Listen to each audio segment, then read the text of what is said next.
बढ़ सकते हैं। और इसी सूत्र को कामयाब करने के लिए बाबा साहब भीमराव अंबेडकर ने अपना पूरा जीवन लगा दिया और पूरा जीवन उनका त्याग से भरा हुआ है। चाहते बाबा साहब भीमराव अंबेडकर तो बहुत बड़े धन्ना सेठ बन सकते थे, दुनिया के बहुत बड़े व्यापारी बन सकते थे, क्योंकि वो बहुत विद्वान थे। उन्होंने लंदन में जाकर लंदन इकोनॉमिक्स यूनिवर्सिटी से उन्होंने पीएचडी की और प्रॉब्लम ऑफ रुपीज एक थीसिस लिखी। तो जब वो प्रॉब्लम ऑफ रुपीज रुपए की समस्या पर थीसिस लिख सकते हैं और जिस थीसिस को पढ़कर अंग्रेजों ने अपनी अर्थव्यवस्था को सुधारने का काम किया, तो बाबा साहब भीमराव अंबेडकर कितने बड़े व्यापारी भी हो सकते थे, लेकिन उन्होंने त्याग किया। महात्मा ज्योतिराव फुले ने सब्र किया, बाबा साहब भीमराव अंबेडकर ने त्याग किया।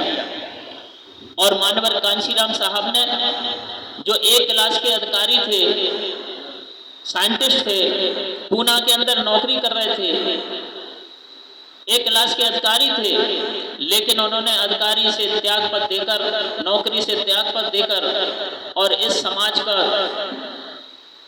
समाज को आगे बढ़ाने के लिए, इसको उठाने के लिए, मान सम्मान के लिए, क्योंकि उनके अंदर कुछ घटनाक्रम ऐसे हुए तो उनकी समझ में आ गई कि हमारे समाज की सुनने वाला कौन है, हमारी समाज की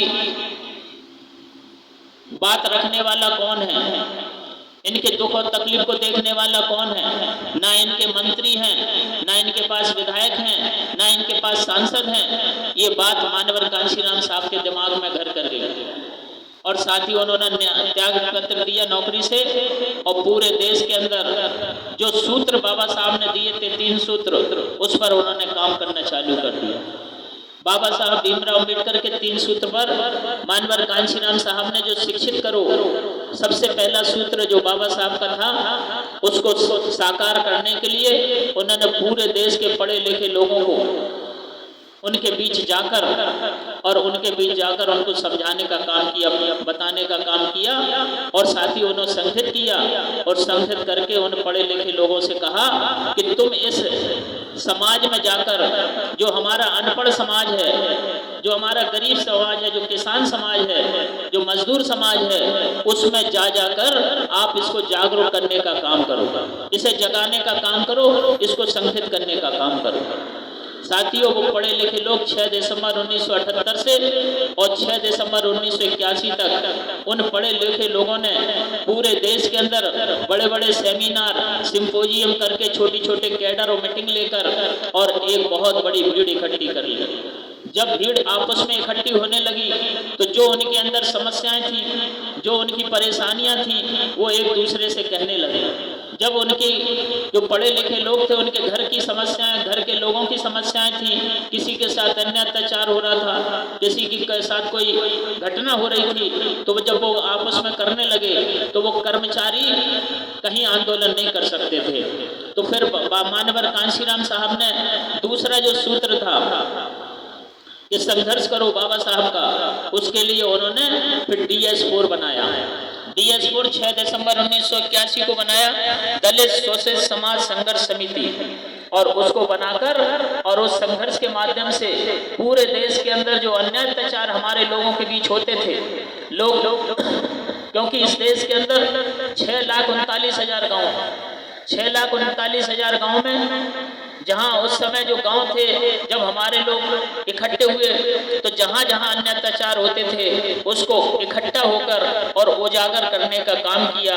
अपनी आवाज को बुलंद करने का काम किया। तो जो पढ़े लिखे लोग थे, उनकी माता बहनों को और साथ ही उनके बच्चों को लेकर और 6 दिसंबर 1981 को DS4 बनाया और DS4 के माध्यम से पूरे देश के अंदर अन्य अत्याचार के विरोध में आंदोलन खड़ा कर दिया, संघर्ष करना चालू कर दिया। जब ये संघर्ष करके संख्या बल और हमारा बढ़ गया, एक शक्ति बन गई, तो साथियों फिर मानवर कांशीराम साहब ने जो तीसरा सूत्र बाबा साहब का था कि संगठित करो, साथियों मानवर कांशीराम साहब ने 14 अप्रैल 1984 को बहुजन समाज पार्टी बनाने का काम किया